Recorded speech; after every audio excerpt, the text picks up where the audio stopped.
And we continue Severe Weather Awareness Week here in West Michigan. And what would be a good thunderstorm without a lightning strike? Now, we've all seen one, we've all heard it. But how exactly does it form? Let's break down the anatomy. It all begins with a cumulonimbus cloud.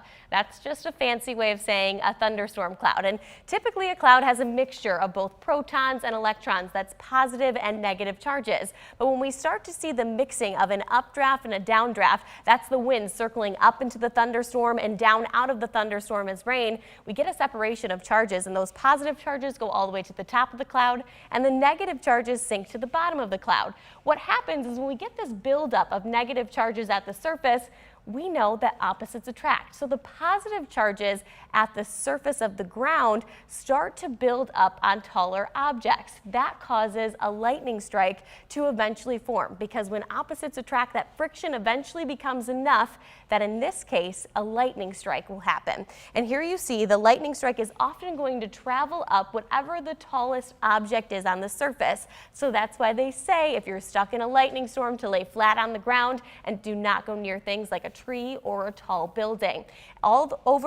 All in all, this process repeats several times in a row. As that happens, we eventually get a lightning strike that's bright enough for it to be noticeable, but this entire thing happens in just a matter of seconds. Now, sometimes it's not all that simple. It's not always the clear separation between the bottom of the cloud and the ground. Sometimes we get positive and negative charges building up inside the cloud. That can cause things like cloud to sky lightning strikes, or even cloud to cloud lightning strikes. That's when you see it going directly across the sky.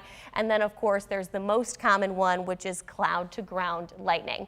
Now, lightning overall is 5 times hotter than the surface of the sun, which is why it's so dangerous. So do keep in mind you need to always be taking safety precautions when it comes to lightning. And meteorologist Michael Behrens will have the details on how you can do that coming up in our next half hour.